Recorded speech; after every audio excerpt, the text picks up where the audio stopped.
Hey guys, it's Nickfamous here, and today I'm bringing you a different type of video. Normally, I don't really do much movie-related content on my channel, even though I do love movies. I believe I've only done one movie review, and it was a couple years back, and it was like a joke review on the Nightmare on Elm Street reboot. But anyway, today I'm excited to bring you guys a review of my favorite B movie. But it's not my favorite because it's good. It's my favorite because it's such a bad movie that it makes me laugh that it even exists, let alone that it got a DVD release. Today I'll be showing you the gem that is The Bagman. So we start off in a fictional town called Doomsville. If that doesn't give you an idea of what we're getting into, then I don't know what will.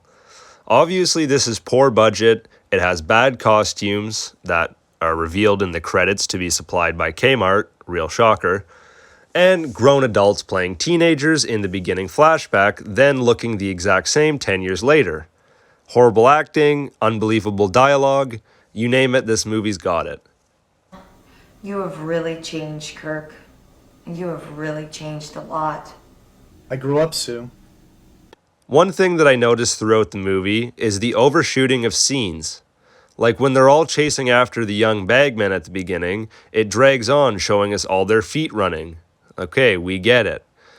There's also a scene where a character is pulling out of a driveway, and it totally kills the suspense watching the entire scene of her just slowly backing out of a driveway.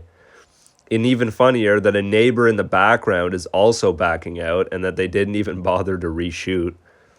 So my favorite character by far is Randy, the guy who actually kills the Bagman at the beginning. He's talked about by the other characters so much in the movie as just this menace to society, and then he barely gets any screen time until towards the end of the movie. Also, I love the way that they tried to make him look older, it's just by giving him a fake mustache. As if he doesn't look like a 30-year-old man at the beginning playing a teenager.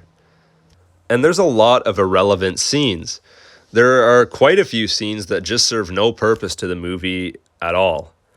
Like a really awkward sex scene early in the movie with a male character we never see again, despite the scene giving him backstory and making it seem like he's going to be vital to the plot. Look, Matt, I know what would happen. I would marry you and then I would be completely forgotten about. I'm not going to be just another one of your clay models.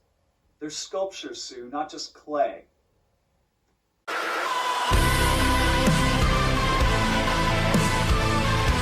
Also, Detective Randy almost hooks up with a cross-dresser at a bar. I hate it when that happens. Fucking goddamn it, fuck. What, like you didn't know? Get the fuck out of here, you whore! Freak! Get out! And then another random couple are about to have sex, and then the guy pulls a rubber snake out of his pants and makes the girl angry. You're sick. It's just a joke. Guess you want the snake she wanted. They're laughably bad scenes, but they just have no logical place in the story. So, an absolute shoestring budget, if you haven't noticed. One of the worst parts for me was there's like the only black guy in the movie, and they choose to do this arm cutting scene with him using a clearly fake, clearly Caucasian skinned prosthetic arm with strawberry jam inside, while this killer just easily slices it open with his crappy little saw. And then there's this. Also, the sound editor was definitely clueless.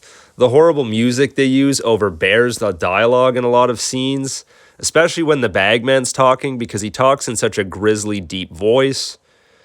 Payback has begun.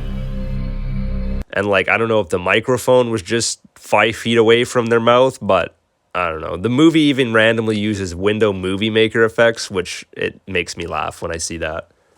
One inconsistency that's always bothered me, like I mentioned before, all the same actors play their characters for the whole movie, including the flashback at the beginning.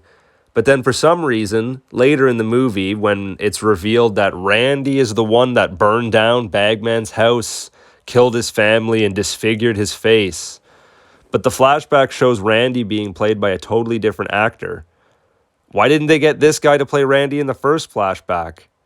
Like, am I supposed to believe that these are the same people? It was just a really dumb creative decision. Another dumb plot point is when the main character, Sue, reveals that she's an FBI agent near the end of the movie, which makes absolutely no sense considering the way that they've treated her character throughout this entire movie. Also, she's an FBI agent that doesn't have her own gun? Okay, it makes sense to me. The Bagman is just really a letdown killer. He's supposed to be this vengeance-seeking killer taking out the teenagers that ruined his life and tried to kill him. But every time he gets to the killing, he never actually says anything or does anything special. He just kills them with whatever random thing he feels like at the time. He does use a machete for a few kills, but then just randomly switches up to things like a saw, hammer, and even an arrow at one point. And then it shows him grinding up a body in a meat grinder, and it's like, it's just so bad. The Bagman also ends up just killing anyone in his path, which conflicts with his apparent motive, as he kills two of the group's friends who were just unrelated to the entire situation, and even an old lady and her dog at one point. Then at the end, he randomly reveals himself to the protagonist and tells her that he just wants to die. His character arc makes very little sense, and his revenge story is just lackluster at best. Plus, really, the Bagman? What a stupid fucking name. I'm sure children could literally come up with a better name than that. I think this movie had potential to be a fun and good B-movie if it, had some better writing, better editors, a bit more budget, a bit more effort. But in reality, it ended up being obviously the most shitty movie I've ever watched in my life. I can't believe I own this on DVD. What a true gem indeed. The Bagman gets a 2 out of 10 for me. The only reason I put 2 instead of 1 is because it makes me laugh every time I watch it. Shout out to everyone involved with this project. It's not often I find things that are this horrible. Makes me want to go out and direct a movie myself. But I'll probably just stick to YouTube videos. Thanks for watching, guys. As always, this has been Nickfamous. See you later. You're such a bitch. You're such a stupid bitch. Let's see how he likes a Kamehameha!